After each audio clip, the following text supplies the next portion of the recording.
Hello दोस्तों, मैं Pooja Verma history in a new way की सेकंड क्लास में आप सभी का स्वागत करती हूँ। आज का हमारा टॉपिक होगा कुतुब मीनार।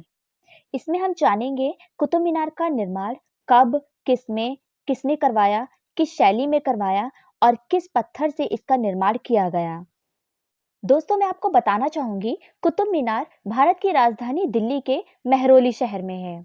यह ईंट से बनी विश्व की सबसे ऊंची मीनार है, जिसकी ऊंचाई लगभग 72.5 या कहीं कहीं 72 मीटर भी लिखा होता है। यह भारत की सबसे भव्य और मशहूर ऐतिहासिक इमारत है। इसके आकर्षण की वजह से यूनेस्को की विश्व धरोहरों में भी इसे शामिल किया गया है। इसका निर्माण इंडो इस्लामिक शैली में किया गया है। दोस्तों, इसका निर्माण 1193 ईस्वी में कुतुबुद्दीन ऐबक द्वारा करवाया गया था। इसमें 5 मंजिलें हैं। प्रत्येक मंजिल में एक बालकनी है और इसका आधार 1.5 मीटर है। ऐबक ने इसमें बेसमेंट और केवल पहली मंजिल ही बनवाई थी, जबकि उसके दामाद ने इसमें 1211 से 36 ईस्वी के मध्य अपने कार्यकाल में 3 और मंजिलें इसमें जोड़ी। जबकि 1368 ईस्वी में एशिया की सबसे ऊंची मीनार की 5वीं और अंतिम मंजिल का निर्माण फिरोज शाह तुगलक द्वारा करवाया गया था। वहीं 1508 में आए भूकंप के कारण कुतुब मीनार काफी क्षतिग्रस्त हो गया था, जिसमें इसकी मरम्मत सिकंदर लोदी ने करवाई। इस भव्य इमारत का निर्माण लाल बलुआ पत्थर और मार्बल से किया गया है। इसकी 3 मंजिलें सिर्फ बलुआ पत्थर, जबकि चौथी और 5वीं मंजिल संगमरमर के उपयोग से भी बनाई गई हैं, यानी दोनों का मिक्सचर करके। इसमें अंदर से करीब 379 गोल गोल सीढ़ियां भी हैं। आपको बताना चाहूंगी, इस इमारत के नामकरण पर इतिहासकारों के अलग अलग साक्ष्य हैं। कुछ अलग अलग मत भी हैं। कुछ लोगों का मानना है कि दिल्ली सल्तनत के पहले मुस्लिम शासक कुतुबुद्दीन ऐबक के नाम पर इसका नामकरण किया गया है, क्योंकि कुतुब का अर्थ होता है न्याय का ध्रुव। जबकि कुछ मानते हैं कि मशहूर मुस्लिम सूफी संत ख्वाजा कुतुबुद्दीन बख्तियार काकी के नाम पर इसका नामकरण किया गया है। जबकि कुछ अन्य इतिहासकार मानते हैं कि इस मीनार को करीब 27 हिंदू मंदिरों को तोड़कर उसके पत्थरों से इसका निर्माण कराया गया है। दोस्तों, मैं आपको बताना चाहूंगी, इस इमारत की खूबसूरती देखते ही बनती है, क्योंकि वास्तुकारों और शिल्पकारों ने इसमें छोटी छोटी बारीकियों से इसको सजाकर बहुत ही बेहद खूबसूरती से इस पर नक्काशी की हुई है। कुरान की आयतें, संगमरमर में बारीक जालियां इसकी सुंदरता को चार चांद लगा देती हैं और इसके आकर्षण को बढ़ाने का काम करती हैं। दोस्तों, मैं आपको बताना चाहूंगी, कुतुब मीनार के अलावा कुतुब परिसर में और भी खूबसूरत इमारतें हैं, जिसमें सबसे पहले आती है अलाई दरवाजा, जो कि अलाउद्दीन खिलजी द्वारा 1311 में बनवाया गया था। यह तुर्की शैली में निर्मित इमारत है, जिसे अष्टकोणीय आधार पर बनाया गया था। यह भारत के संपूर्ण मेहराब और गुंबदों का सही उदाहरण माना जाता है। मैं आपको बताना चाहूंगी, इसके साथ ही इसकी खूबसूरती देखने को मिलती है। आप इसे देखेंगे तो बहुत ही खूबसूरत लगता है, जो कि आस-पास में बहुत ही खूबसूरत गार्डन से इसे घेरा गया है और इसमें बहुत ही बड़ी-बड़ी मीनार है, खूबसूरत नक्काशी की हुई है, जिसमें जालियाँ, बड़ा-सा गुंबद और बहुत ही बेहद बड़ा द्वार बनाया हुआ है। दोस्तों, आपको ये जान के हैरानी होगी कि कुतुब मीनार के अलावा एक ऐसा शासक और था जो कुतुब मीनार से भी ऊंची मीनार यहाँ पर बनाना चाहता था। जी हाँ, उसका नाम है अलाउद्दीन खिलजी। अलाउद्दीन खिलजी इसी परिसर में एक अलाई मीनार का निर्माण कराना चाहता था और उसकी योजना के अनुसार वो मीनार कुतुब मीनार से भी दुगनी होनी चाहिए थी।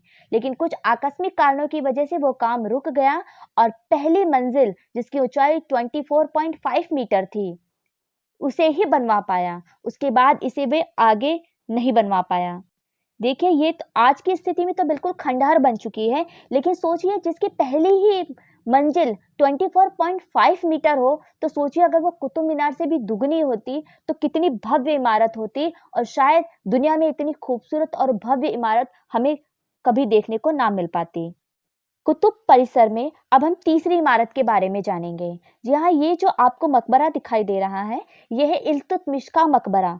ये तस्वीर में शायद उतना खूबसूरत ना दिखता हो, लेकिन कभी अगर आप दिल्ली आए और अगर कुतुब मीनार गए, तो वहां जाकर आप इसे जरूर देखिएगा। इसकी पूरी आसपास की जो दीवारें आपको दिख रही हैं, बहुत ही खूबसूरती से कुरान की आयतों से सजी हुई हैं। सुंदर जालियां और इसकी जो ये मकबरा बना हुआ है ये भी अत्यंत खूबसूरत है। ढेरों पर्यटक प्रतिदिन यहाँ पर आते हैं इस खूबसूरत इमारत को देखने के लिए। तो दोस्तों कुतुब परिसर में अब चौथी इमारत के बारे में जानते हैं। इस चौथी इमारत को कहते हैं कि यह है हिंदुस्तान की सबसे पहली मस्जिद है, जिसका नाम है कुव्वत उल इस्लाम मस्जिद। का निर्माण भी कुतुबुद्दीन ऐबक ने ही करवाया था। इस परिसर में ही हम थोड़ा सा देखेंगे तो यहाँ से हमें चंद्रगुप्त सेकंड द्वारा बनवाया गया, यहाँ पर स्थापित कराया गया लौह स्तंभ भी देखने को मिलता है। इस परिसर से आप बाहर देखेंगे तो आपको ये लौह स्तंभ दिख रहा है। इस लौह स्तंभ की खासियत ये है कि चंद्रगुप्त सेकंड द्वारा लगभग 200 साल से भी पहले बनवाया गया था और आज भी आंधी बारिश तूफान भूकंप हर चीज का सामना करते हुए वैसे का वैसे ही खड़ा है। और सबसे खास बात इसकी यह है कि इसमें आज तक जंग नहीं लगी है और आज तक इसमें कोई नहीं जान पाए कि किस धातु से बना हुआ है, जो इसकी इतनी बड़ी खासियत है। और आज तक ऐसी कोई धातु भी नहीं बनाई जा सकी है जिसमें जंग ना लगता हो। दोस्तों कुव्वतुल इस्लाम मस्जिद की खासियत ये भी है कि इसमें हिंदू और मुस्लिम दोनों शैलियों का मिश्रण देखने को मिलता है, क्योंकि इसमें जो खंबे और इसकी छत है वो हिंदू शैली को दर्शाती है, जबकि बाकी इस्लामिक शैली को। इसका निर्माण कुतुबुद्दीन ऐबक ने करवाया, लेकिन इसके बाद के आगे शासकों ने भी इसमें विस्तार कराया। जैसे अल्तमश ने 1230 में और अलाउद्दीन खिलजी ने 1351 में इसमें कुछ और हिस्से जोड़े। यह मस्जिद अत्यंत ही खूबसूरत है।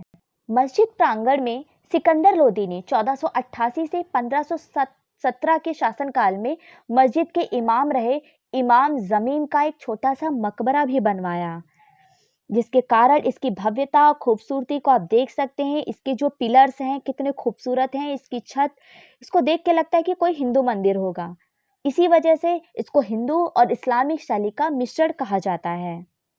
दोस्तों मैं एक चीज आपको और बताना चाहूंगी, इस कुतुब मीनार को विजय स्तंभ भी कहते हैं, लेकिन हिंदू इतिहासकारों के हिसाब से इसको विष्णु स्तंभ भी कहा जाता है, क्योंकि यहाँ से कुछ हिंदुओं के भी साक्ष्य मिले हैं, हिंदू मंदिरों के भी साक्ष्य मिले हैं। इसके आधार पर इसको विष्णु स्तंभ भी कहा जाता है, विष्णु मीनार भी। लेकिन पूरी तरीके से अभी इसे नहीं कह सकते विष्णु स्तंभ, क्योंकि पूरी दुनिया में इसे अभी कुतुब मीनार के नाम से ही जाना जाता है, फेमस है। अगर आगे इसमें कुछ चेंजेस होंगे तो डेफिनेटली आप सबको पता चल जाएगा।